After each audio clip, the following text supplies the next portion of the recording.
তো আমি এখানে এসে যে ভালোবাসা যে সম্মানটুকু পেয়েছি তাতে আমি খুবই আপ্লুত।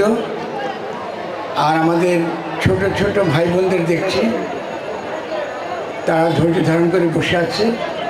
এলাকার অনেক গণ্যমান্য মানুষ যারা আছেন তারা এখানে আছেন।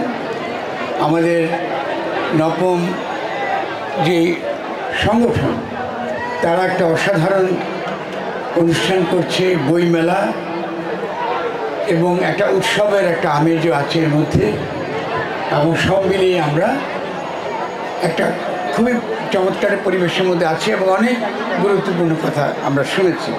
তো আমাকে কিছু বিষয় নিয়ে কথা বলতে বলেছে, তো আমরা চেষ্টা করব যে আমরা কিছু কথা যদি আমরা একটু খেয়াল করে শুনি তাহলে এই যে এত বড় গণঅভ্যুত্থান ঘটে গেল এবং এতগুলো মানুষ জীবন দিল, তারপরে আমাদের যেই জ্ঞানের উন্মেষটা ঘটবার কথা, আমাদের যে নতুনভাবে চিন্তা করবার যে দরকার আছে, এটা নিয়ে আমি যে একটা কথা বলবো যেটা আমাদের কথার সঙ্গে প্রাসঙ্গিক।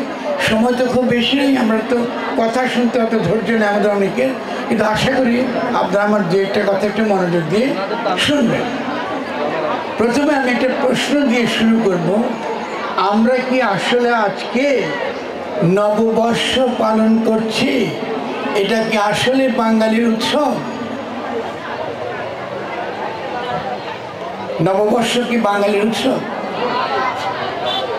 তাহলে করছি কেন?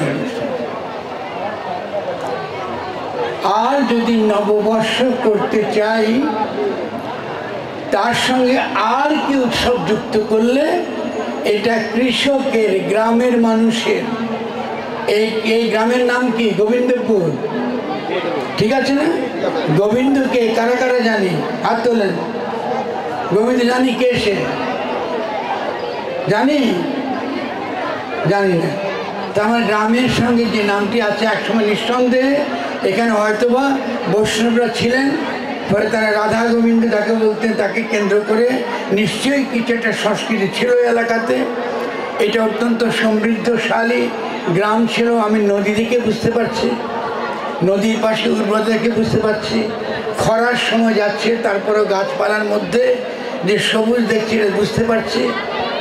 ফলে আপনারা যদি আশেপাশে না তাকান, নিজের গ্রামকে না চেনেন, তাহলে আমি কিন্তু কথা বলে আপনাদেরকে কোনো কিছুতে আকৃষ্ট করতে পারবো না।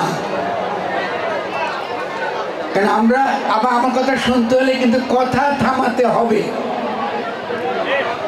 আমার কথা শুনতে হলে কথা থামাতে হবে, নইলে আমি শুধু চলে যাব। আমি গ্রামে গ্রামে ঘুরি, গ্রামের মানুষের সঙ্গে কথা বলি। একটু আগে কিন্তু রোদের মধ্যে গ্রামে গেছি, পাল বাড়িতে গিয়েছি, তাঁতিদের বাড়িতে গিয়েছি। ফলে মানুষের কথা বলার জন্য আমরা এত বড় সুন্দর অনুষ্ঠান হচ্ছে, ফলে আমরা কিছু সময় মানুষের কথা বলি নাকি? যদি মানুষের কথা না বলি তাহলে গণঅভ্যুত্থান নিয়ে এত বড় কথা বলি কী লাভ হবে? আজকে একটু আগে আমার সঙ্গে আমার যারা আহত পঙ্গু ভাইদের দেখেছে, তারা কোথায় আছেন? নিশ্চয়ই এখানে আছেন না? তা আমি যদি কিছু ভালো কথা না বলতে পারি তো তাদের কাছে আমি অকৃতজ্ঞ থেকে যাব, তাদের ঋণ আমি শোধ করতে পারবো না। যারা মারা গিয়েছেন তাদের কথা স্মরণ করে কিছু গুরুত্বপূর্ণ কথা বলতে না পারলে আমি তাদের কাছে ঋণী থেকে যাব। তাহলে প্রথম কথা হলো, নববর্ষ আমাদের কৃষকদের, এই অঞ্চলের কৃষকদের অনুষ্ঠান কখনো ছিল না, এটা শহরের মানুষের অনুষ্ঠান ছিল। তার মানে কি আমরা এটা করবো না? হ্যাঁ, করতে পারি, কিন্তু যদি আমি নিজের সংস্কৃতি ভুলে যাই তাহলে এটা করলে বিপদ। কারণ আমি শহর গ্রামকে শোষণ করছে। এই গ্রামের যত গরিব, দরিদ্র, দিনহীন মানুষ দেখছি, দুরবস্থা দেখছি, গ্রামগুলোর বাণিজ্যের দুর্দশা দেখছি কারণ শহর এই গ্রামকে শোষণ করছে। শহর যেহেতু এই গ্রামকে শোষণ করছে, শহরের অনুষ্ঠান গ্রামে আনছে, যাতে আপনারা শহরকে পূজা করতে পারেন, গ্রাম গড়ে তুলতে যেন না পারেন। এই বুদ্ধিটুকু থাকতে হবে আপনাদের।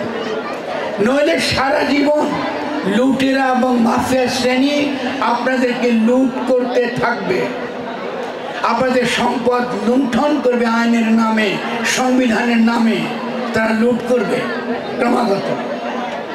তাহলে আপনাদেরকে সতর্ক হতে হবে কোনটা আপনার সংস্কৃতি, কোনটা আপনার সংস্কৃতি নয়। এই অঞ্চলে কৃষকরা অত্যন্ত সমৃদ্ধ অঞ্চল। এই পাবনা এক সময় শুধু বাংলাদেশকে না, এই পূর্ব ভারতের খাদ্য যোগাতো। আপনারা ভুলে গেছেন, এই এলাকা মানুষ ভুলে গেছে। এটা আশ্চর্য বিপদ। এই এলাকাতে সবচেয়ে বড় কৃষক বিদ্রোহ হয়েছিল, যার কারণে এই উপমহাদেশ থেকে ইংরেজ পালাতে বাধ্য হয়েছে। সেই ইতিহাস আমি নিশ্চিত আপনারা বাচ্চাদেরকে শেখান না, তাদের বাপদাদার ইতিহাস আপনারা শেখান না। কেন শেখাবেন না? তাহলে আমাদের শিক্ষা ব্যবস্থার ত্রুটি, শহরের সংস্কৃতি চাপাই দিচ্ছে। ওই যে একটু আগে বলছি, আমাদের হাতে হাতে মোবাইল, এইভাবে তো আমরা চলতে পারবো না। আমরা তো কোনোদিনও বাংলাদেশ তৈরি করতে পারবো না যদি আমরা নিজেদের ইতিহাস নিজেরা জানি। তাহলে প্রথম কাজ হচ্ছে আপনাদের এই এলাকার ইতিহাসটা ভালো করে জানা। আমি যখন আজকে দুপুরে যখন আমি সেবা নিচ্ছিলাম, খাচ্ছিলাম, তখন আমি জিজ্ঞাসা করেছিলাম চৈত্র মাসে এখানে কোনো চড়ক পূজা হয় কিনা। আপনি কেউ জানেন হয় কি? চড়ক পূজা কি বলতে পারবেন? আপনি কেউ জানেন চড়ক পূজা কি, কার সঙ্গে যুক্ত, কেন করতো কৃষকরা এটা? জানেন না? তো আপনারা যখন নিজের বাপ দাদার সংস্কৃতি, নিজেদের সংস্কৃতি ভুলে গেছেন, তাহলে তো আপনাদেরকে লুটি করবে, আপনাদের সম্পদ লুট করবে ডাকাতরা সবসময়। চড়ক পূজার সঙ্গে যেই উৎসবটা জড়িত, এটাকে বলা হয় সংক্রান্তি, নববর্ষ। ফলে গতকাল চলে গিয়েছে সংক্রান্তি, চৈত্র সংক্রান্তি। সংক্রান্তি মানে আকাশে গ্রহ নক্ষত্র আছে না, সূর্য পরিভ্রমণ করে আকাশে, সে একটা নক্ষত্র থেকে আরেকটা নক্ষত্রের দিকে চলে যায়। যখন চলে যায় তখন ওই সময়টাকে বলা হয় সংক্রান্তি। 12টা সংক্রান্তি 12 মাসে। ফলে চৈত্র মাসের সংক্রান্তিকে বলা হয় চৈত্র সংক্রান্তি। এটা কেন কৃষকরা পালন করত? কারণ কৃষক এই সময় জানতো এই যে সূর্য চলে যাচ্ছে এক জায়গা থেকে আরেক জায়গায়, মৌসুম বদলাবে, চৈতালি ফসলের দিন এসে গেছে, কি ধরনের ফসল এখন লাগাতে হবে এটা সে জানতো।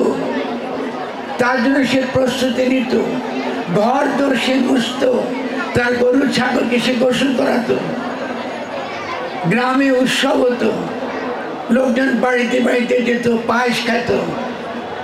আর নববর্ষটা করতো কারা?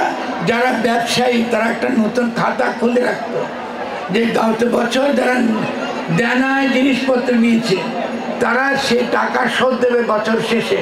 আগের মতো টাকা ছিল না লোকের হাতে, কৃষক তার প্রতিদিন টাকা নিয়ে চলতো না। সে হাটে তার ধান বেচতো, তার চাল বেচতো, তার মরিচ বেচতো। এই মরিচ বেচে বছর শেষে যার যে ঋণ, সেই ঋণ তারা শোধ করতো। এই জন্য এটাকে বলা হতো চৈত্র সংক্রান্তি। নববর্ষের দিন হাল খাতা খুলতো মহাজনরা, সাহারা, যারা সুদ দিত, যারা ব্যবসা করতো তারা। ফলে নববর্ষ তারা করতো, তারা মিষ্টি খাওয়াতো। কিন্তু কৃষক করতো সংক্রান্তি। আপনারা ভুলে গেছেন? আপনারা জানেন না কিছু? বাচ্চাদেরকে কি শেখাতে বলতে পারবো না। বাচ্চাদের কি শিখাইছেন কালকে রাত্রেবেলা? আচ্ছা, চৈত্র নক্ষত্র কোন দিকে? কেউ দেখছে আকাশের দিকে? এই যে ছোট বাচ্চারা, তোমরা কয়টা নক্ষত্র চিনো বলো? বাচ্চাদেরকে শিখাইছেন গ্রহ কোনটা, সূর্যরা কোথায় উঠে, সন্ধ্যার পরে কোন দিকে দেখা যায়, সপ্তর্ষি মণ্ডল কোন দিকে? এখানে শিক্ষকরা আছেন না? আছেন শিক্ষকরা। তো আপনারা যদি এগুলো নিজেরা না জানেন আর বাচ্চাদেরকে না শেখান, আপনার তো একটা কলোনি হয়ে থাকবেন। ইংরেজ আপনাদেরকে কলোনি বানিয়ে দিয়ে গেছে। আপনাদের শিক্ষা কি শিখাই? ইংরেজি শিখাই। কার ইতিহাস শিখাই? ইংরেজের ইতিহাস শিখাই। আমার এলাকার ইতিহাস আমি তাকে শিখাই।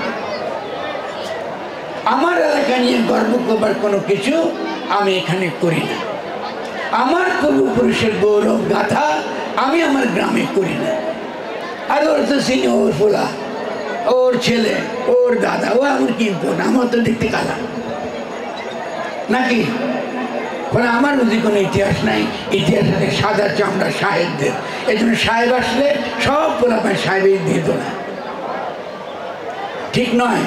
এই যে ঔপনিবেশিক মানসিকতা, এই মানসিকতা থেকে আপনাদের কাটিয়ে উঠতে হবে। ফলে এই যে গণ অভ্যুত্থান ঘটে গেল, জুলাই গণ অভ্যুত্থান যেটা ঘটেছে, এটার প্রথম শিক্ষা হচ্ছে নিজের দিকে তাকানো, নিজের প্রতি প্রত্যাবর্তন করা, নিজেদের ইতিহাস নিজেরা জানা। অন্যের ঝাল আমরা আর খাবো না। ওটা 5ই অগাস্টে শেষ হয়ে গেছে। এটা করার জন্য কি আমরা তৈরি? না, আমরা তৈরি না। যদি আমরা তৈরি না থাকি তাহলে কিন্তু আর বাংলাদেশ নতুন করে গঠন করতে পারবো না। একটু আগে আমার অত্যন্ত প্রিয়, আমার ভালোবাসার মানুষ, আরে অনেক বড় বড় আমাকে সুন্দর করে আমাকে আকাশে তুলে দিচ্ছে। আমি এখন আকাশে নাচতেছে, সে এত উপরে পড়লে তো আমার ব্যথা লাগবে।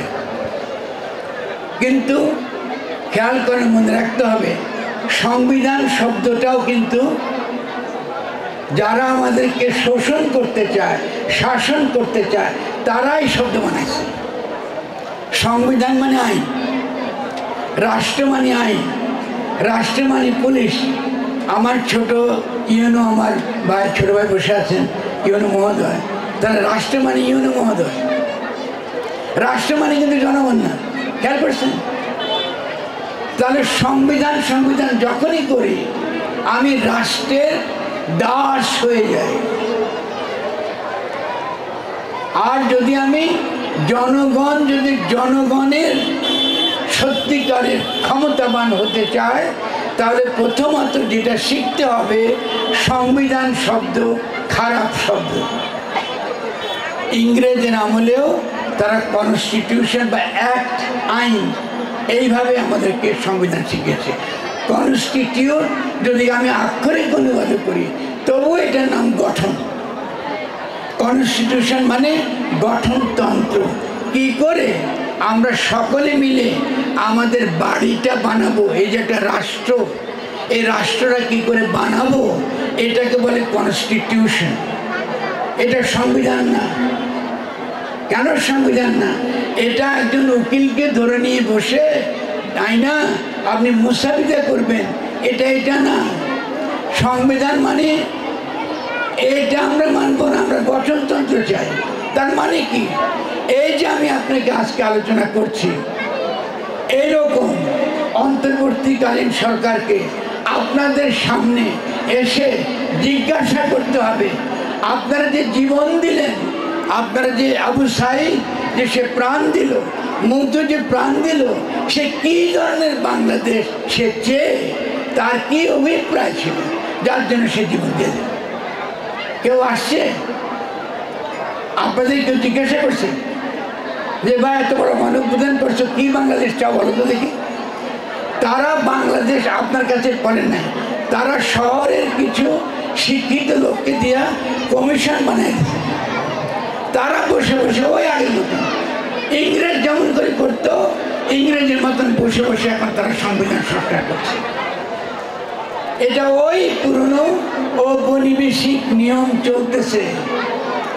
এটা নতুন বাংলাদেশ, এটার দ্বারা হবে না। আমরা কত অজ্ঞ এবং আমরা কত নিজের ইতিহাস সম্পর্কে কম জানি, ছোট ছোট জিনিস আমরা কত কম বুঝি, এটা হলো তার প্রমাণ। ফলে আজকে দয়া করে বাড়িতে গিয়ে খাতায় লিখবেন যে যেটা আমাকে করতে হবে আগামী দিনে, এটার নাম গঠনতন্ত্র। এবং সেই গঠনতন্ত্রে আমার কণ্ঠস্বর, আমার চাওয়া পাওয়া থাকতে হবে। আমি কৃষক, আমি কি চাই থাকতে হবে। আমি শ্রমিক, আমি কি চাই সেটা থাকতে হবে।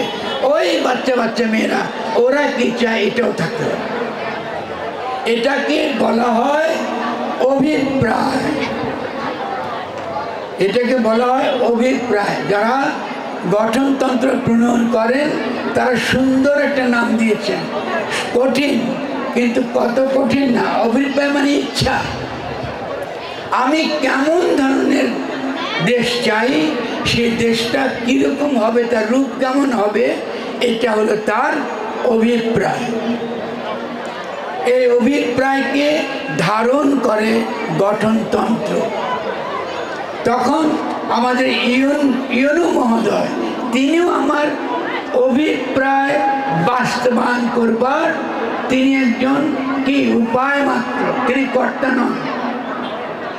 এখন যে আইন আছে সে আইন অনুযায়ী উনি কর্তা, ঠিক আছে। আমি সে কর্তা হবার কারণে শুধু তিনি না, এই সরকারের সকলে কিন্তু বড় বড় কর্তা। ফলে জনগণ কিন্তু গরিব, তার থাকার জায়গা নাই, তার চলার জায়গা নাই। কিন্তু আমি এখন যে কথা বলবো এটা আমার ছোট ভাই ইউনিট সম্পর্কে বলছি না, আমি আমাদের রাষ্ট্রের ধারণা সম্পর্কে বলছি। তিনি বড় বড় গাড়ি চালায় ঢুকবেন, এটা বুঝছেন।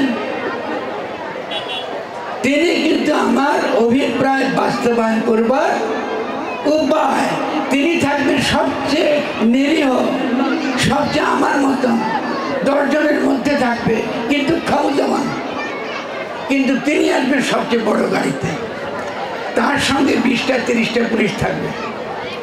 এটা গণতান্ত্রিক রাষ্ট্রের চরিত্র না, এটা ওনার দোষ না, এটা ব্যক্তিগতভাবে বলছি। আমি উদাহরণ দিলাম।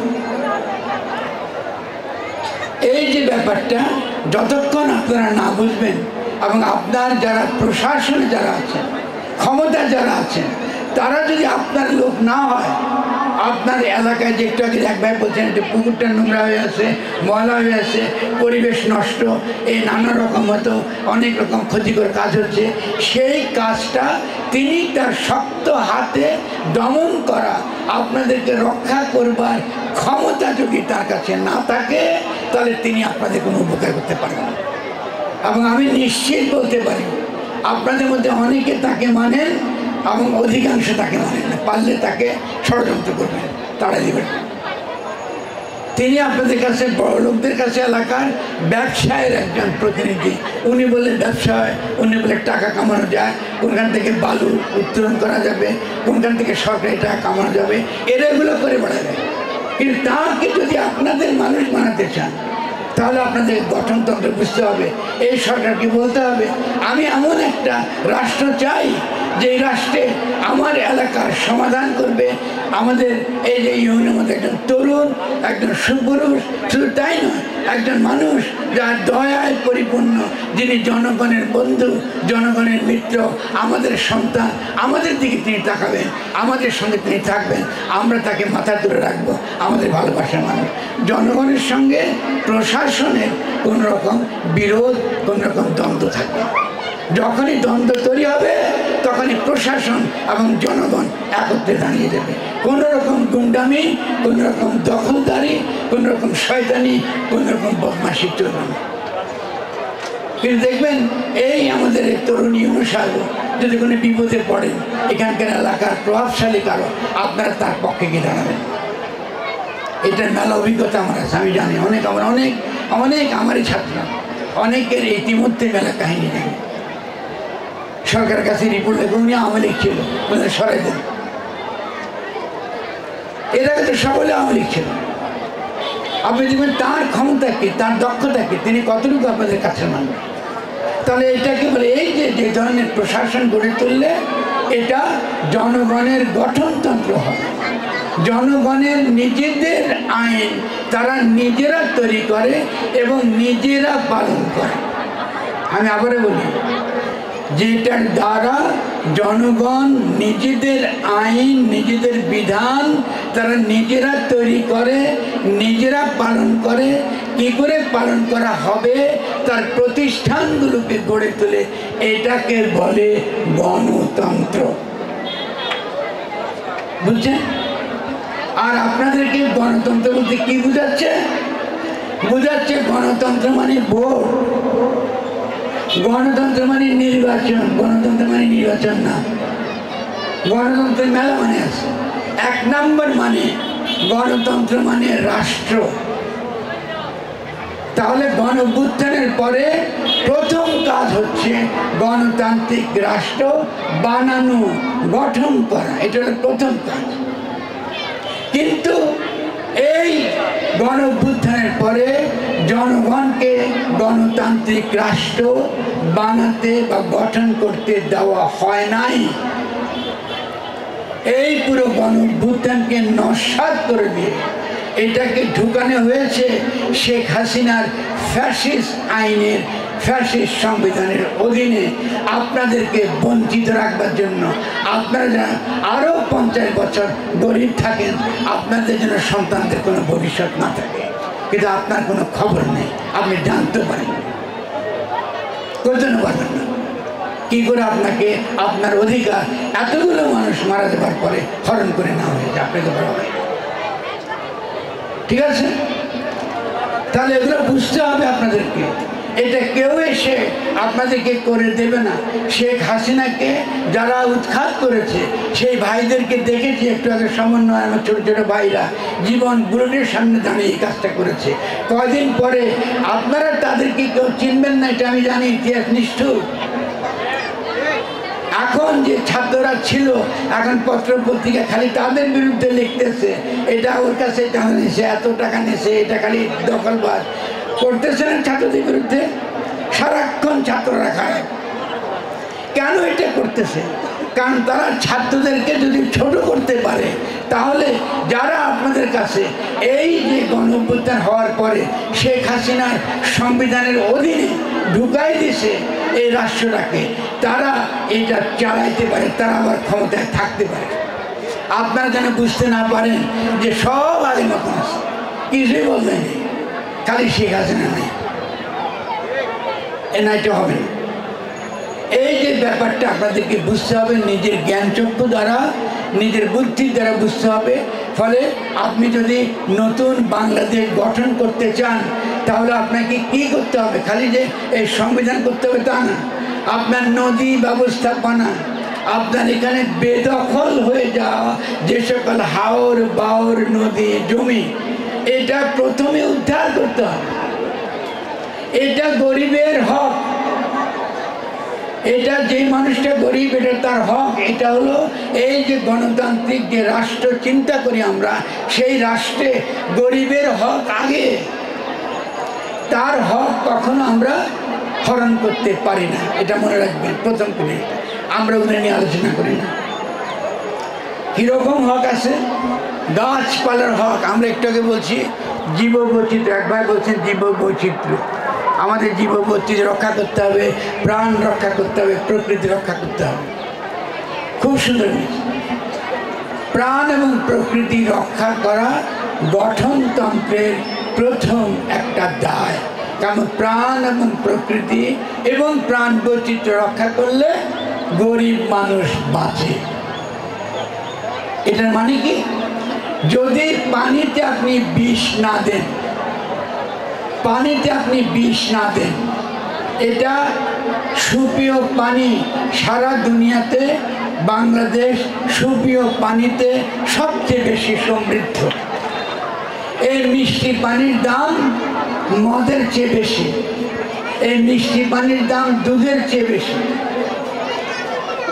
এই মিষ্টি পানির দাম তেলের চেয়ে বেশি।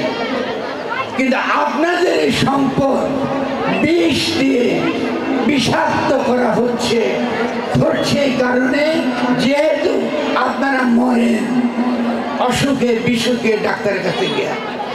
বাজারে গেলে দেখবেন 10টা দোকানের মধ্যে 7টাই ওষুধের দোকান। এখানে যখন ওষুধের দোকানে থাকার কথা ছিল না গ্রামে, খাইলে ভালো খাইলে তো সুস্থ থাকে না। সংক্রান্তি কি ছিল? সংক্রান্তির সময় আমাদের মেয়েরা আলানে পালানে 14 রকম শাক কুড়াইতে যেত। কত রকম? 14 রকম। কেন 14 রকম? মানে ওইসব শাক, যেসব শাক সারা বছর আমি খাই না, কিন্তু সংক্রান্তির দিন দেখতে হয় যেগুলো অনাবাদী। কথা খেয়াল করেন, অনাবাদী, আবাদী না, অনাবাদী শাক কুড়াইতে যেতে হবে। কেন যেত?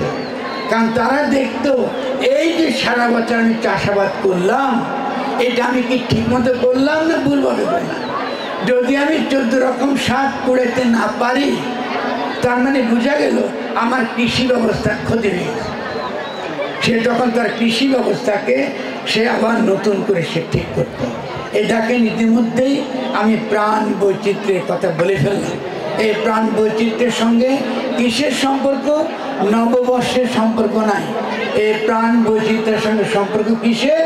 সংক্রান্তি, চৈত্র সংক্রান্তি, চৈত্র মাসে চিত্রাগ্রহে। এখন যে বাচ্চাদেরকে জিজ্ঞাসা করি যে বাবারা মায়েরা চিত্রাগ্রহ কোনটা চেনো? জানেন, আপনারা চিনবেন। কিন্তু এই যে চিত্রাগ্রহ নামটা জানা, আর আকাশে সে আসে, আর তার যে পরিভ্রমণ লক্ষ্য করে, তার পরিভ্রমণ লক্ষ্য করে আমি আমার কৃষিকাজ ঠিক করতেছি। এই যে মধুর শিক্ষা, এটা আমরা পাচ্ছি ইসলামের কাছে। কারণ ইসলামের প্রথম বলে এই দুনিয়া হইতেছে আমার কেতাব, আমার আয়াত। আমার আয়াত মানে কোরআনের আয়াত না শুধু। কোরআন বলে আমি তোমার জন্য আরেকটা বই আছে আমার, সেই বইয়ের নাম দুনিয়া। এই যে বিশ্ব ব্রহ্মাণ্ডের সৃষ্টি, আমার সৃষ্টি, এটা আয়াতের মতন, এটা অক্ষরের মতন। তো আমি সূত্রা চিনি না, বিশাখা চিনি না, চিত্রা চিনি না, সংক্রান্তি চিনি না। আমি কেন মুসলমান থাকি? আমি তো আল্লাহর চিনি না, আমি তো মুসলমান থাকি না। এই যে সনাতন ধর্ম থেকে শিক্ষাটা এসছে, এই শিক্ষাটা তো আমাদের শিক্ষার সঙ্গে অন্তর্গত, কোনো তো আলাদা কিছু। এই যদি বিশ্ব ব্রহ্মাণ্ড আমার কিতাব হয়ে থাকে, এই যদি প্রকৃতি, আল্লাহর এই প্রকৃতি, তার এই সৃষ্টি যদি আমার কিতাব হয়ে থাকে, তাহলে এই কিতাব তো আগে আমাকে পড়তে হবে। আমি এই কিতাব তো পড়তেছি না, উনি আমাকে দিছে। আপনারা কি জন্মের সময় বগলতলে কোরআন শরীফ নিয়ে আসছিলেন? কিন্তু জন্মের সময় তো এই কিতাব পড়বার জন্য যা যা বৃত্তি আপনার দরকার, সমস্ত বৃত্তি আপনার মধ্যে দিয়ে আপনাকে আপনার পরবর্তীকার দুনিয়ায় পাঠিয়েছে। ল্যাংটা হয়ে আসছেন, কিন্তু আপনাকে দুনিয়ার যত রকম টেকনোলজি দরকার, এই মোবাইলের যার অনেক শক্তিশালী টেকনোলজি আপনাকে আপনার শরীরের মধ্যে দিয়েছে। আপনাকে চোখ দিছে, কান দিছে, বুদ্ধি দিছে, ধরবার স্পর্শ দিছে। আপনি কি তার চর্চা করেন? আমি তো সারাক্ষণ মোবাইল টিপেন। আপনি নিজের শরীরের দিকে তাকাইছেন যে এটা বিশাল সম্পদ? আপনি কি নিজেকে জিজ্ঞাসা করছেন? আমাকে তো আল্লাহ একটা বিবেক দিছে, আমাকে তো জ্ঞান দিছে, আমি সেই জ্ঞান চর্চা করি না কেন? যদি আমি চর্চা করতাম তাহলে তো আমি করে থাকতাম। আমি যদি জ্ঞান চর্চা করতাম, আজকে কি মার্কিন যুক্তরাষ্ট্র অ্যাপেল ফোন বাইর করতে পারত? স্যামসাং কি এই ফোন বাইর করতে পারত? আজকে বড় বড় বৈজ্ঞানিক আবিষ্কার, এটা কি তারা পারতো না আমরা পারতাম? তারা দেখেন আমাদেরকে ধর্ম পর্যন্ত ভুল শিক্ষা দিচ্ছে এক শ্রেণীর লোক। ধর্ম মানে আল্লাহর কিতাব পড়তে পারে, আল্লাহর কিতাব তারাই পড়তে পারে যাদের জ্ঞান আছে, বুদ্ধি আছে, প্রজ্ঞা আছে, পড়বার ক্ষমতা তাদের মধ্যে আছে। যারা সে পড়বার ক্ষমতা নিজেদের মধ্যে চর্চা করে। ইসলাম একটা বিপ্লবী ধর্ম, একটা রেভলিউশনারি রিলিজিয়ন। এটা দুনিয়াকে বদলাবার জন্য আসছে। আজকে দুনিয়ার যেদিকে তাকান সর্বত্র মুসলমান গোলাম হয়ে আছে। কেন? কারণ সে তার নিজের তাৎপর্য, তার যে স্রষ্টা, তার যে নবী তাকে যা শিক্ষা দিয়েছে এটা সে মানে না। সে সারাক্ষণ পরকাল পরকাল পরকাল পরকাল, পরকালে গিয়ে কেমনি করে সে জাহান্নাম থেকে বাঁচবে, পরকালে গিয়ে সে কেমনি করে বেহেশত পাবে, এটাতে সে ব্যস্ত। তার সে আসল কিতাব সে পড়ে। এই অবস্থা থেকে যদি আমি তা করি, সমস্যা কি হবে? বৈষয়িক জীবন, যে বৈষয়িক জীবনের উন্নতি এবং সমৃদ্ধি, উন্নতি এবং সমৃদ্ধি নিশ্চিত করবার যে ক্ষমতা, যে বৃত্তি, যে তৌফিক, যে ফিতরাত আল্লাহ আমাকে দিয়েছে, এইটা থেকে আমি নিজেকে নিজে বঞ্চিত করি, তখন আল্লাহর তরফ থেকে লানত নেমে আসে। বেটা, তুই আমার যে শিক্ষা তোকে দিচ্ছি তুই কিচ্ছু ব্যবহার করিস না। তুই কিছুই ব্যবহার করিস না, তোমাকে যে জ্ঞান দিছে। তুমি একটা লোভী, খালি জান্নাতে যেতে চাও। তুমি একটা ভীতু লোক, খালি জাহান্নামের ভয় চাও। তাহলে ইহলৌকিক জীবনের মানুষের যে সমৃদ্ধি, এই দুনিয়াতেই যে আল্লাহ বেহেশত তৈরি করার সমস্ত কারিগরি আপনাকে দিয়ে দিছে, এটা কিন্তু আপনি ব্যবহার করেন না। দেখেন, আমি কিন্তু প্রাণ বৈচিত্র্যের কথাই বলতেছি, অন্য কিছু বলতেছি না।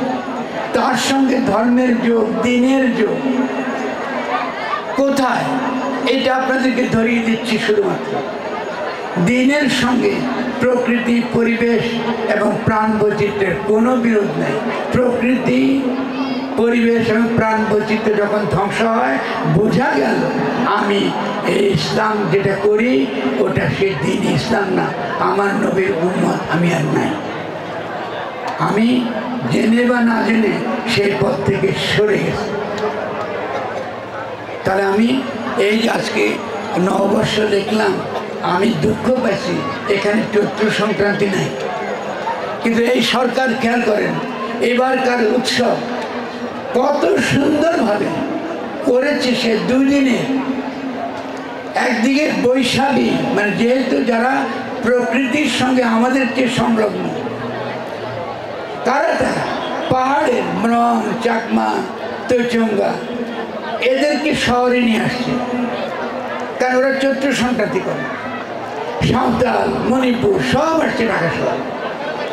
আসা গতকাল একটা ভীষণ সুন্দর একটা র্যালি তারা করেছে, অপরূপ একটা র্যালি। এটা নতুন বাংলাদেশ। ফলে 2 দিনের উৎসব তারা একদিনই করেছে, বোঝাবার জন্য আমরা এবার থেকে উৎসব করব। উৎসব, নববর্ষ না, গণ উৎসব, যে উৎসবে সকলে অংশগ্রহণ করতে পারে। আগের মতন মঙ্গল শোভাযাত্রা করব না। কেন করব না? কারণ আমরা ওটা ছিল অমঙ্গল শোভাযাত্রা। কেন অমঙ্গল ছিল?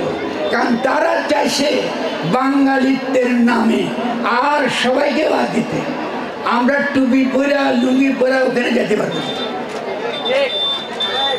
আমরা যারা নামাজ কালাম পড়ি, আল্লাহর নাম নিয়ে আমরা ওখানে যেতে, এমন সব ছবি তারা দেবে, ওখানে আমাদের অংশগ্রহণ অসম্ভব। ওখানে জনগণের উৎসব নেই। ওখানে সাঁওতাল তার সংস্কৃতি নাচবে, এই আল্লাহ তাকে সৃষ্টি করেছে তার সংস্কৃতি। আমি সংখ্যাগরিষ্ঠ, দেখেছেন হাত ধরে আসে সকালে। মানে আমাদের এখানকার 27 মতন যে ক্ষুদ্র জাতি সত্তা আছে, আদিবাসী না, ক্ষুদ্র জাতি সত্তা আছে, তাদেরকে রক্ষা করার, তাদেরকে সুরক্ষার দায় আমার। যখনই আমি এই দায় নেই, তৎক্ষণাৎ আমি প্রাণ বৈচিত্র্য রক্ষা করি। ওটা কিন্তু প্রাণ বৈচিত্র্য রক্ষার একটা শক্তিশালী নিদর্শন। কেন? কারণ ওই যে সে তার যে প্রাণের যে শক্তি, তার প্রাণের যে আনন্দ, এর মধ্য দিয়ে সে কিন্তু প্রাণের বৈচিত্র্যটা প্রকাশ করছে। এটাকে রক্ষা করা দরকার। আমি একটা গাছকে যেমন করে যত্ন করি, একটা ফুলকে যেমন করে যত্ন করি, তেমনি আমাদের ক্ষুদ্র জাতির সত্তাকে আমাদেরকে আড়াল করে রাখতে হবে। তাদেরকে যেভাবে হোক না কেন, তাদেরকে তাদের মতন করে গড়ে তুলতে হবে।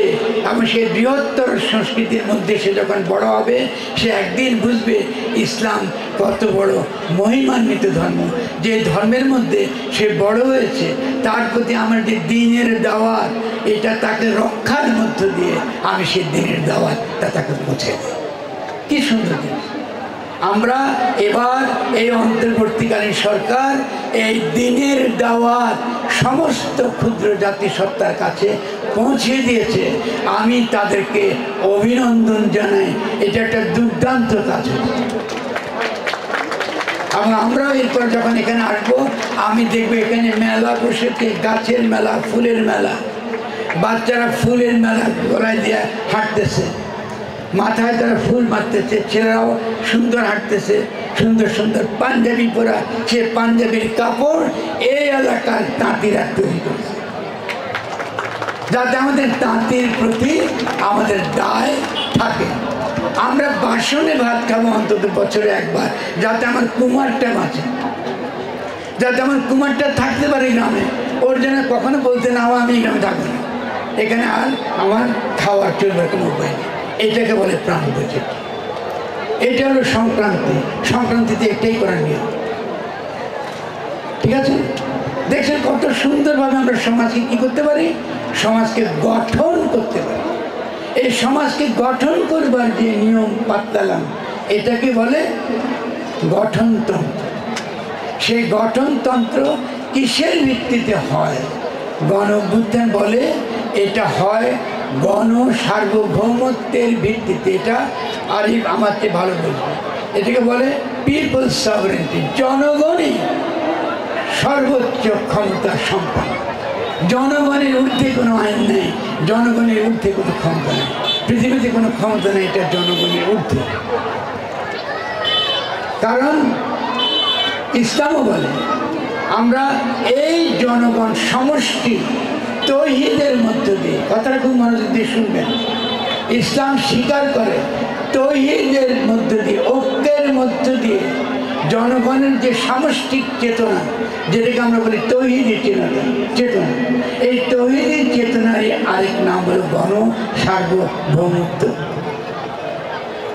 আর তৌহিদ বলতে যদি আমরা এখানে মুসলমান হওয়া বুঝি, তাহলে বুঝলাম আমরা বুঝি নাই কিছু, ইসলামের আগামাতে কিছু। গণ সার্বভৌমত্ব মানে তৌহিদি হওয়া, একতাবদ্ধ হওয়া, ঐক্যবদ্ধ হওয়া, সামষ্টিক হওয়া, সামষ্টিকত চৈতন্যকে নিজের মধ্যে জাগরিত করা। এটার মানে হচ্ছে নতুনভাবে বাংলাদেশ গঠন করবার শক্তি অর্জন করা। ফলে বাংলাদেশ আগামী দিনে এই তৌহিদি শক্তির উপর, গণ সার্বভৌমত্বের শক্তির উপর গঠিত হবে, কোনো আইনের দ্বারা নয়। কারণ ইসলাম পরিষ্কার ঘোষণা করে দিয়েছে তিনি দুনিয়াতে মানুষ পাঠাবেন। বলছেন মানুষ শুধু না, তিনি বলছেন সে খলিফা, সে আমার প্রতিনিধি। ফেরেশতা বলছে হারামজাদা তোরা সেজদা কর। আমি যা আমার মধ্যে যে ফিতরাত, আমার যে স্বভাব, এই স্বভাব মানুষের মধ্যে আছে। এই রুহানি সত্তা প্রতিটি মানুষের মধ্যে আছে। এই রুহানি সত্তার বিকাশের জন্যই আমার আকীদা, আমার নামাজ কালাম, আমার ইবাদত বন্দেগী, যাতে সে রুহানি সত্তা আমার মধ্যে বিকশিত হয় এবং যাতে এই রুহানি সত্তার বিকাশের মধ্য দিয়ে তৌহিদি সত্তা আমার মধ্যে জাগে। তৌহিদি সত্তা যখন আমার মধ্যে লাগে, তখনই আমি বলি আল্লাহু আকবার, আল্লাহু আকবার। আমার আল্লাহর চেয়ে ঊর্ধ্বে কোনো শক্তি নাই, তিনি সর্বশক্তিমান। ফলে জনগণ হাজির হয়ে গিয়েছে 5ই আগস্টে।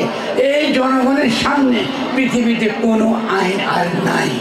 এই জনগণই ঠিক করবে কি ধরনের গঠনতন্ত্র আগামী দিনে হবে। ফলে 5ই আগস্ট ছিল একটি সত্যিকার অর্থে, সত্যিকারের দার্শনিক অর্থে একটা সত্যিকারের তৌহিদি অভ্যুত্থান।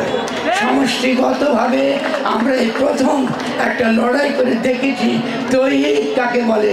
তৌহিদ মানে গণ সার্বভৌমত্ব, এটা ইংরেজরা বলে পপুলার সভারেন্টি। আজকে থেকে আমরা তার এই ব্রিটিশদের, এই বিদেশিদের নাম কাইটা দিলাম। আমরা বললাম এটাই হলো তৌহিদি শক্তি, গণ সার্বভৌমত্ব। জনগণের ঊর্ধ্বে কোনো আইন আর হতে পারবে না যতক্ষণ পর্যন্ত না বাংলাদেশে এই তৌহিদি ঐক্যের ভিত্তিতে, এই গণ সার্বভৌমের ভিত্তিতে নতুন গঠনতন্ত্র প্রণয়ন করা না হচ্ছে। আমাদের লড়াই থামবে না, আমরা কেউ ফিরে যাব না। আমরা নতুন বাংলাদেশ গঠন করে ছাড়বো ইনশাআল্লাহ। সবাইকে অনেক ধন্যবাদ।